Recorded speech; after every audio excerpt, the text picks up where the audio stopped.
Hello, আসসালামু আলাইকুম guys. সবাই কেমন আছেন? আশা করি সবাই ভালো আছেন। আমিও ভালো আছি। যাই হোক, আজকে আপনাদেরকে রান্নার ভিডিও দেখাবো একটি। চলেন স্টার্ট করা যাক। প্রথমে মাছগুলি ঢেলে নিলাম। মাছগুলি সুন্দর করে পরিষ্কার করে নিব। তার জন্য পানিতে ভিজিয়ে রাখলাম। পানিতে ভিজিয়ে রাখার পর সবজিগুলিকে তোরা এখন কেটে নিব। সবজিগুলি কেটে নিব। মনে পড়লো ভাত রান্না করতে হবে। আগে ভাত বসায় দেওয়ার জন্য 2 পট চাল নিয়ে নিলাম। চালটা সুন্দর করে ধুয়ে নিলাম। ধোয়া শেষ। এখন ভাত বসিয়ে দিচ্ছি। আলুগুলি ছিলে নিচ্ছি। এগুলো একটু ফাস্ট ফরওয়ার্ড করে দিচ্ছি, নিয়ে তো আপনাদের দেখতে বোরিং লাগবে, তার জন্য একটু টেনে টেনে দেওয়ার চেষ্টা করছি। যাই হোক, আলুগুলি কেটে নিচ্ছি। সবজি এখন সবগুলি কেটে নেবো। আলু কেটে নিলাম, টমেটোগুলো পানিতে ধুয়ে দিলাম, পরে কাটবো টমেটোগুলো। এখন লাউগুলি ছিলে নিচ্ছি। লাউগুলি ছিলে একে পানিতে ভিজিয়ে দিলাম। ফুলকপিটাও একটু কেটে নিচ্ছি। ফুলকপিটাও কেটে পানিতে ভিজিয়ে রাখবো, তারপর আবার সুন্দর করে ধুবো, কাটিং করব। যাই হোক, সবগুলো কাটিং করা শেষ, চিলাচিলি কাম শেষ। এখন হচ্ছে সবজি কাটার পালা। পেঁয়াজগুলো রয়ে গেছে, পেঁয়াজগুলোকেও কেটে ভিজিয়ে দিতে হবে। যাই হোক, পেঁয়াজগুলোর উপরের মাথা নিচের পটকে এখান থেকে কেটে দিয়ে দিলাম পানিতে। এখন লাউগুলি কেটে নিচ্ছি পিস পিস করে।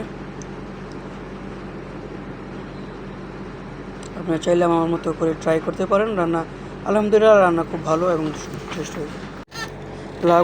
লাউ কাটা শেষ। এখন ফুলকপিটা কেটে নিচ্ছি। ফুলকপিটা ছোটো ছোটো করে পিস পিস করে কেটে নেব। আপনারা আপনাদের ইচ্ছা মতো, মন খুশির মতো কেটে নেবেন। আমি আমার ছোটো করে কেটে যাক। ফুলকপি কাটা শেষ। এখন আলুগুলি কেটে নেব। আলুগুলি করে কেটে নিচ্ছি। আমি আলুগুলি একটু বড়ো বড়ো করে রেখেছি, যাতে খেতে মজা লাগে, আচ্ছা ভালো লাগে। আপনারা আপনাদের মন মতো নিয়ে নেবেন। আলু কাটা শেষ। এর মধ্যে আমার ভাতও হয়ে গেছে। ভাতের মার গালতে হবে।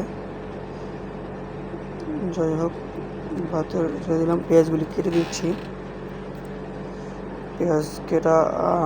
পেঁয়াজগুলি পিস পিস করে কেটে নিলাম।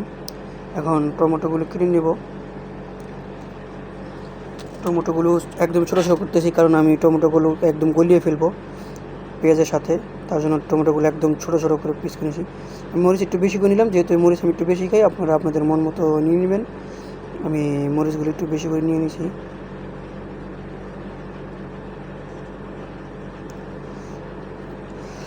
মরিচ কাটা শেষ, সবজি টবজি সব কাটা শেষ। এখন মাছগুলি ধোয়ার পালা। মাছগুলি সব কিছু ধুয়ে নিলাম একদম ভালোভাবে পরিষ্কার করে, লবণ টবণ দিয়ে সব ধোয়া শেষ। এখন এটা ভাজার জন্য রেডি করতে হবে। একটু হলুদ দিয়ে দিলাম, একটু লবণ দিয়ে দিলাম, একটু মরিচ দিয়ে দিব। দিয়ে এখন এটাকে ভালো করে মিক্স করে নিব। ফ্রাই প্যানটাকে গরম করে তেল ঢেলে দিলাম।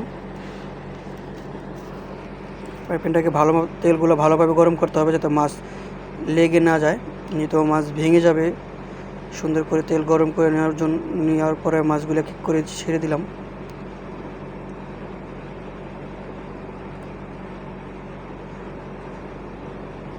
মাছের এক পাশ ভাজা হয়ে গেছে, তার জন্য উল্টে দিলাম।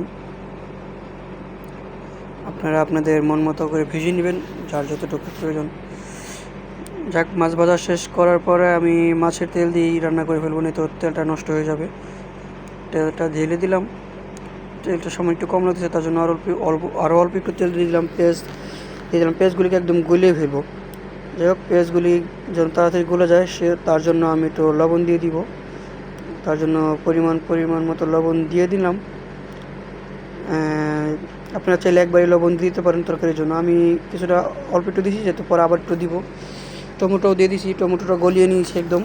পেঁয়াজের সাথে টমেটো দেখছেন একদম গলে গেছে। হালকা একটু সামান্য পানি দিলাম, লবণ একটু দিয়ে নিলাম।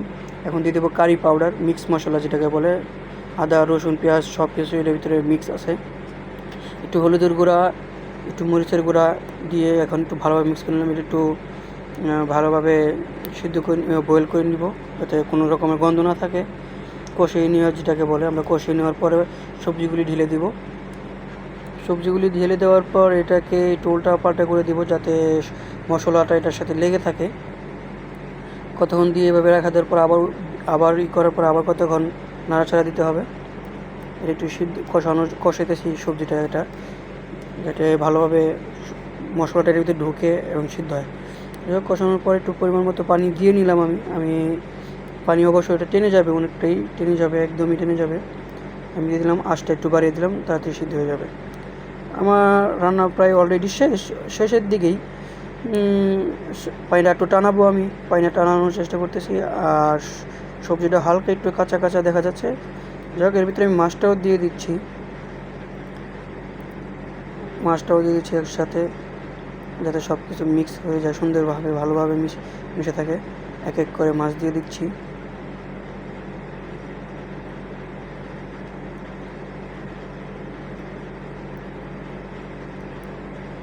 মাছগুলি দিয়ে আর কতক্ষণ রান্না করব? আমার রান্না শেষ, এখন খাওয়ার জন্য রেডি। বাই বাই, সবাইকে ভালো থাকবেন, সুস্থ থাকবেন। আলহামদুলিল্লাহ।